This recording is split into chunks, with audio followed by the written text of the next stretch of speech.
दोस्तों, आज की वीडियो में हम जानेंगे कि यूपीएससी की सिविल सेवा परीक्षा में कौन से विषय होते हैं और उन्हें किस प्रकार क्लब कर मुख्य परीक्षा के अलग अलग पेपर्स के सेट तैयार होते हैं। तो अब बिना और देर किए आइए शुरू करते हैं। नमस्कार, स्वागत है आपका प्रभात एग्जाम के यूट्यूब चैनल पर। ये एक ऐसा प्लेटफॉर्म है जहां आपको मिलती हैं सभी कॉम्पिटिटिव एग्जाम से जुड़ी महत्वपूर्ण जानकारियां जो आपकी किसी भी एग्जाम में सफल होने में काफी मदद कर सकती हैं। अगर आप हमारे YouTube चैनल पर पहली बार आए हैं तो हमें लाइक और सब्सक्राइब जरूर करें और हमारे लेटेस्ट वीडियोस और अपडेट सबसे पहले आप तक पहुंचे उसके लिए बेल आइकन को प्रेस करना ना भूलें। तो आइए शुरुआत करते हैं आज के वीडियो की, जो है आईएएस एग्जाम में कितने पेपर होते हैं। आगे बढ़ने से पहले एक बार इस परीक्षा के पैटर्न को समझ लेते हैं। सिविल सेवा परीक्षा 3 चरणों में आयोजित की जाती है। पहला चरण प्रीलिम्स होता है जो एक ही दिन में 2 सत्रों में आयोजित किया जाता है। पहला सत्र में सामान्य अध्ययन की परीक्षा होती है और दूसरे सत्र में सीसैट की परीक्षा होती है।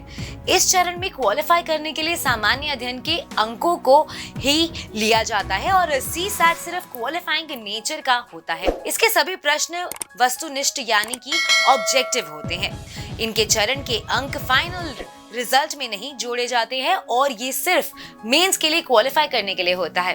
प्रीलिम्स के बाद मुख्य परीक्षा होती है। ये सब्जेक्टिव नेचर की परीक्षा होती है। इसमें कुल मिलाकर 9 पेपर होते हैं। मेंस का पहला और दूसरा पेपर भाषा का होता है, जिसमें से इस पेपर ए में आपको 18 भारतीय भाषाओं में से किसी भी एक भाषा को चुनना होता है। ये पेपर कुल 300 अंकों का होता है, जिसमें से 20 से 25 प्रश्न होते हैं। मेंस का दूसरा पेपर अंग्रेजी यानी कि इंग्लिश लैंग्वेज का होता है। पहले पेपर की तरह ही इसमें भी आपको अंग्रेजी भाषा की नॉलेज को परखा जाता है। ये भी 300 अंकों का होता है और लैंग्वेज होने के कारण इसके अंक भी मेन रिजल्ट में नहीं जोड़े जाते हैं। पहले 2 लैंग्वेज पेपर्स के बाद पेपर 1 निबंध का होता है। इसका मतलब है एसे राइटिंग। ये पेपर 2 खंडों में होता है और हर एक खंड में आपको एक विषय पर निबंध यानी कि एसे लिखना होता है। ये पेपर कुल मिलाकर 250 अंक का होता है और इसके लिए 3 घंटे का समय दिया जाता है। इसके अंक फाइनल रिजल्ट में जोड़े जाते हैं। इसके बाद सामान्य अध्ययन के 4 पेपर होते हैं जो इस प्रकार हैं। सामान्य अध्ययन 1 भारतीय विरासत, आधुनिक भारतीय इतिहास, विश्व इतिहास, भारतीय समाज, भूगोल। सामान्य अध्ययन 2 भारतीय संविधान, भारतीय राज्य व्यवस्था, सामाजिक न्याय, भारतीय शासन, अंतर्राष्ट्रीय संबंध। सामान्य अध्ययन 3 भारतीय अर्थव्यवस्था, विज्ञान और तकनीक, पर्यावरण और जैव विविधता, आपदा प्रबंधन, सुरक्षा।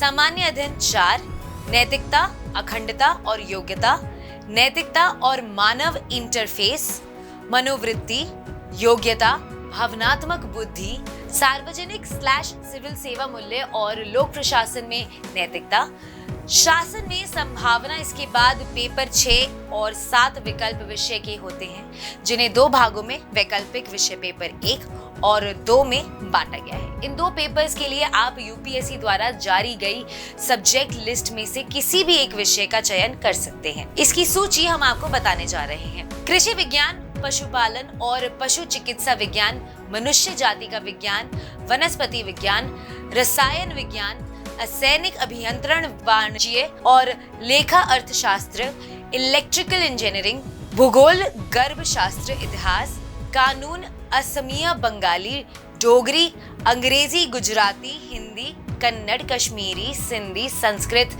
संथाली, पंजाबी, तमिल, तेलुगु, मराठी, मलयालम, कोंकणी, मैथिली, मणिपुरी, नेपाली, उर्दू, उड़िया, गणित, मैकेनिकल इंजीनियरिंग, चिकित्सा, विज्ञान दर्शन, भौतिक विज्ञान, राजनीति विज्ञान और अंतर्राष्ट्रीय मनोविज्ञान, सार्वजनिक प्रशासन, नागरिक शास्त्र, आंकड़े, प्राणी विज्ञान।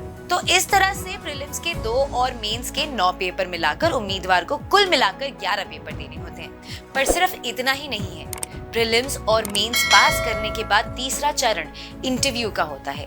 इंटरव्यू में कोई पेपर तो नहीं देना होता है, लेकिन ये यूपीएससी की परीक्षा का सबसे कठिन चरण होता है। इसमें पूर्ण आईएएस अधिकारी आपका इंटरव्यू लेते हैं, जिसमें वो किसी भी क्षेत्र से प्रश्न पूछ सकते हैं। इंटरव्यू भी 275 अंक का होता है।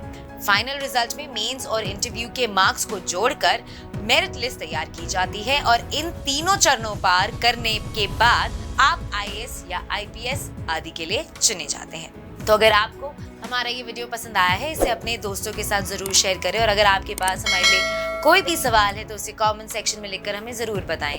जल्दी आपसे फिर मुलाकात होगी एक नए टॉपिक पर एक नए वीडियो के साथ। देखते रहिए प्रभात एग्जाम्स। नमस्कार।